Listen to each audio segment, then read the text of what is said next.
बिस्मिल्लाहिर्रहमानिर्रहीम। Computer science के course distributed database system में मैं आपको वेलकम कहता हूं। आज इस सीरीज के लेक्चर नंबर 18 में डिस्कस करेंगे कंकरेंसी कंट्रोल। आज के हमारे टॉपिक्स के जो कंटेंट्स हैं उसमें सबसे पहले हम लोग ओवरव्यू देखेंगे कंकरेंसी क्या चीज़ है, और उसके बाद आया इसको किस तरह से कंट्रोल किया जाता है, डिफरेंट मेथड को डिस्कस करेंगे। सबसे पहले देखते हैं कि कंकरेंसी बेसिकली क्या चीज है। A situation in which two or more person access the same record simultaneously is called concurrency।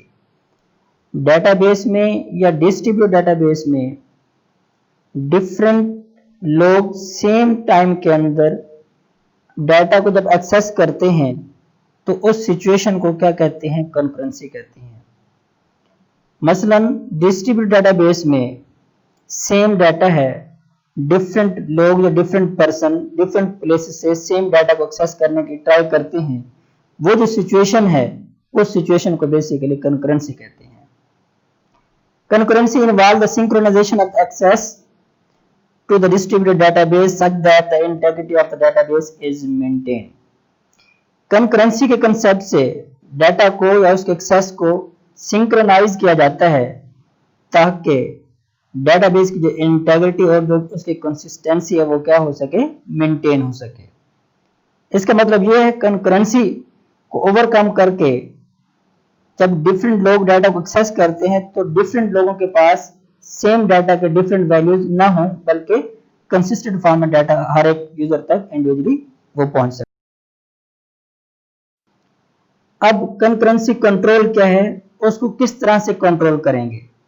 मतलब डिस्ट्रीब्यूटेड एनवायरनमेंट में सेम डाटा को जब डिफरेंट यूजर एक्सेस करते हैं तो डिफरेंट यूजर के पास उस सेम डाटा के डिफरेंट वैल्यू ना हो, उसको बेसिकली कंकरेंसी कंट्रोल से क्या किया जाता है, मेंटेन किया जाता है, ताकि डाटा की जो कंसिस्टेंसी है और उसकी जो इंटीग्रिटी है वो मेंटेन रह सके। Multiple transaction are allowed to execute at the same time by the techniques of controlling concurrency. अब कंट्रोलिंग कंकरेंसी टेक्निक को इस्तेमाल करते हुए डिफरेंट जो मल्टीपल ट्रांजैक्शन है उनको अलाउड किया जाता है कि वो सेम टाइम में एग्जीक्यूट हो सके।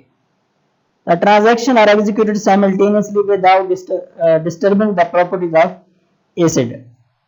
अब जो डिफरेंट ट्रांजैक्शन है वो बेसिकली कंकरेंसी कंट्रोल से जो प्रॉपर्टीज हैं ट्रांजैक्शन की, एसिड प्रॉपर्टीज, उसको वो डिस्टर्ब नहीं करेंगे। Different techniques are provided by the distributed DBMS for controlling the concurrency. अब इसके लिए डीबीएमएस ने, डिस्ट्रीब्यूटेड डीबीएमएस ने जो डिफरेंट टेक्निक्स या एल्गोरिथम अप्लाई किए हैं उसको इंप्लीमेंट करने के बाद कंकरेंसी कंट्रोल कर सकते हैं।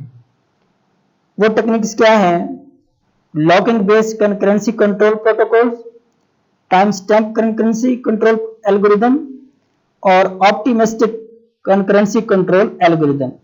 ये तीन बेसिकली टेक्निक्स हैं, अगर इनको इंप्लीमेंट कर दिया जाए तो कंकरेंसी की जो सिचुएशन है उसको ओवरकम किया जा सकता है। सबसे पहली जो टेक्निक है वो है locking based concurrency control protocol.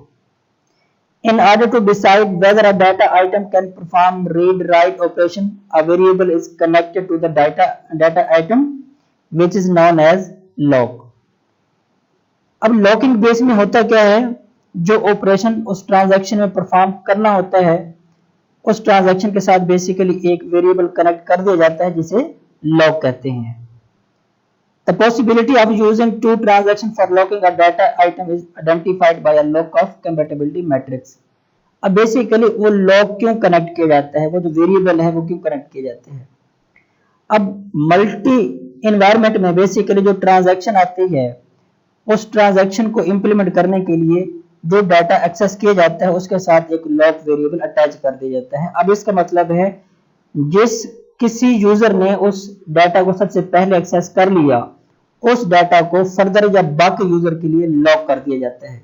तो लॉक इसलिए कर दिया जाता है ताकि बाकी यूजर उसको एक्सेस ना कर सके। अगर लॉक ना किया गया हो तो एक यूजर भी उस सेम डाटा को एक्सेस कर लेता है, तो उसी टाइम दूसरा यूजर भी कहीं बैठा उसको एक्सेस कर लेगा। अगर पहला यूजर उसके अंदर कुछ अमेंडमेंट या कुछ अपडेट करेगा तो फिर दूसरे को जो अपडेशन है उसका कोई फायदा नहीं होगा। तो इसलिए इसकी कंसिस्टेंसी मेंटेन करने के लिए सबसे पहले यूजर जिस सेम डाटा को एक्सेस करेगा उसको बेसिकली बाकी यूजर के लिए लॉक कर दिया जाता है ताकि डाटा की कंसिस्टेंसी मेंटेन रह सके। The protocol used by these control system may be either one phase or two phase locking protocols।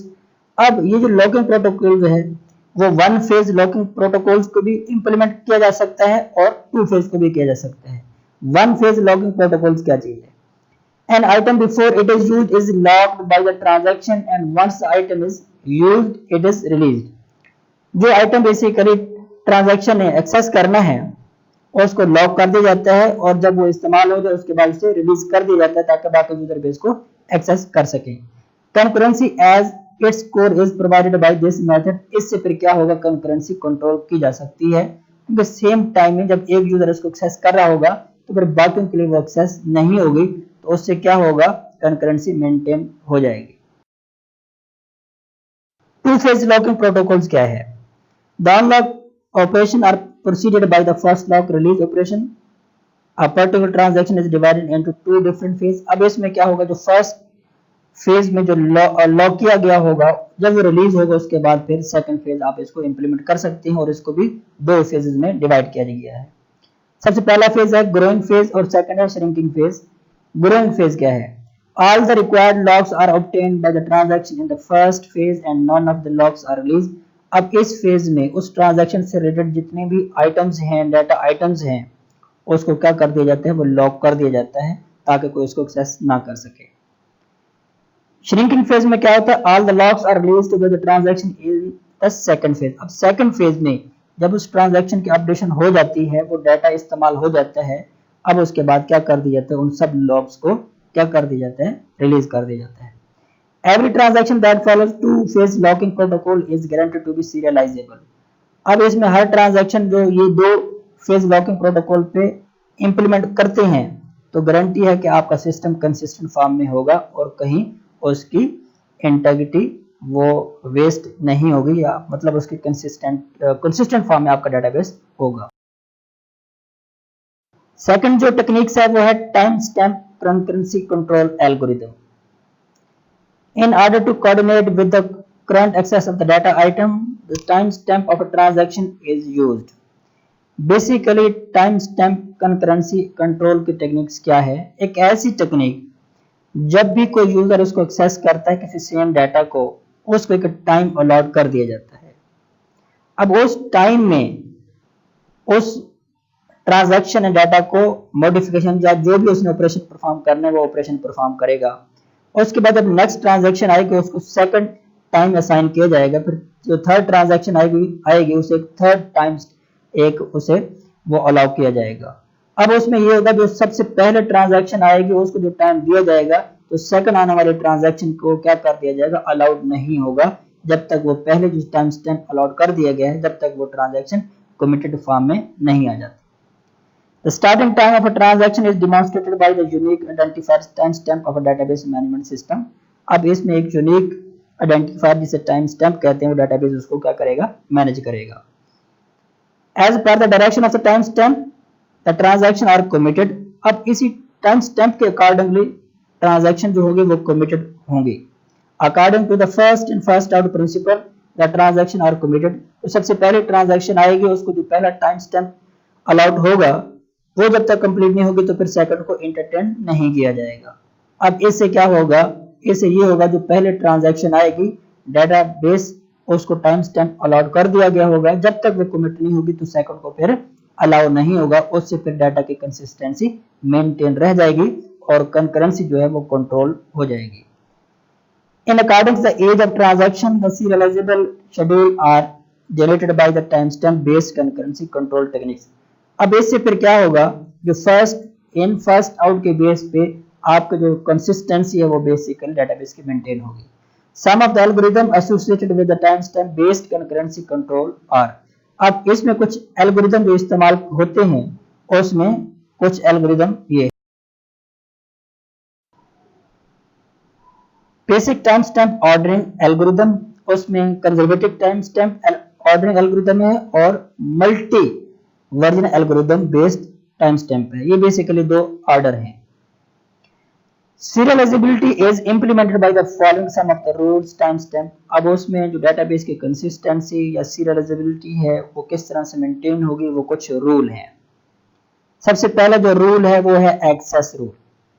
When two transactions try to access the same data item simultaneously, जब दो transaction एक data को एक time access करने की try कर रहे होंगे, for conflicting operations priority is given to the older transaction। तो इस प्रॉब्लम को मिनिमाइज करने के लिए जो पहली ट्रांजैक्शन होगी उसको प्रायोरिटी दी जाएगी। This cause by younger transaction to wait for the older transaction to commit first. अब उसके लिए जो नई ट्रांजैक्शन होगी उसको इंतजार करना पड़ेगा जब तक जो पहले वाली ट्रांजैक्शन है अपना रिकॉर्ड अपडेट करके कमिट नहीं कर देती। सेकंड टाइम स्टैम्प का जो रूल है वो है let transaction rule. If a younger transaction has written a data, then an older transaction is not allowed to read or write that data item। अगर एक ट्रांजैक्शन ऑलरेडी इस्तेमाल में है, उसके बाद एक नई आने वाले ट्रांजैक्शन ने अगर किसी डाटा को ऐड राइट कर दिया है, मॉडिफिकेशन कर दिया है, तो पहले वाले ट्रांजैक्शन उस सिस्टम में होगी वो कभी डाटा को रीड राइट नहीं कर सकेगी उस डाटा को जो कि अभी नई ट्रांजैक्शन ने अपडेट किया है। This rule prevents the old transaction from committing after the younger transaction has already committed।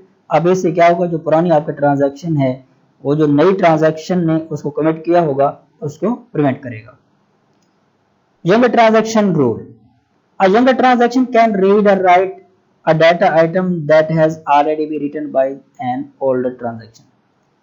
एक और जो मेथड है, अप्रोच है, वो ये है कि अगर आपके नई आने वाले ट्रांजैक्शन है डाटा अगर आपके जो पुराने ट्रांजैक्शन है उसने डाटा को अगर ऑलरेडी कोई राइट किया हो तो नई ट्रांजैक्शन उसको डाटा को रीड एंड राइट कर सकती है, मॉडिफिकेशन कर सकती है। ये बेसिकली कुछ टेक्निक्स थी, लेकिन हर एक टेक्निक्स के अंदर बेसिकली टाइम स्टैम्प का इस्तेमाल किया जाएगा ताकि टाइम अलाउड किया जाएगा कि कौन सी ट्रांजैक्शन को टाइम अलाउड किया जाएगा उसके अंदर उसने इंप्लीमेंट होना है। थर्ड जो टेक्निक्स है वो है optimistic concurrency control techniques. The rate of performance may be reduced by the process of validating each and every transaction. Hence, the serializability test is performed when the transaction is about to be committed। Basically, जो optimistic concurrency technique है, इस technique में क्या होगा, जब किसी transaction ने same data को एक्सेस कर लिया, अब एक्सेस करने के बाद उसको जब ऑपरेशन परफॉर्म करेगा, वो ट्रांजैक्शन उससे ऑपरेशन जो परफॉर्म कर रहा होगा, वो ट्रांजैक्शन हो रही होगी, उसको कमिट करने से पहले वेट करेगा और चेक करेगा क्या आया उसी सेम डाटा को किसी और ट्रांजैक्शन एक्सेस तो नहीं कर लिया। अगर एक्सेस कर लिया होगा तो फिर उसको कमिट नहीं करेगा। अगर उस दौरान किसी और ट्रांजैक्शन ने उस सेम डाटा को एक्सेस नहीं किया तो फिर उसको क्या कर देगा, कमिट कर लेगा। इस टेक्निक को ऑप्टिमिस्टिक कंकरेंसी टेक्निक कहते हैं।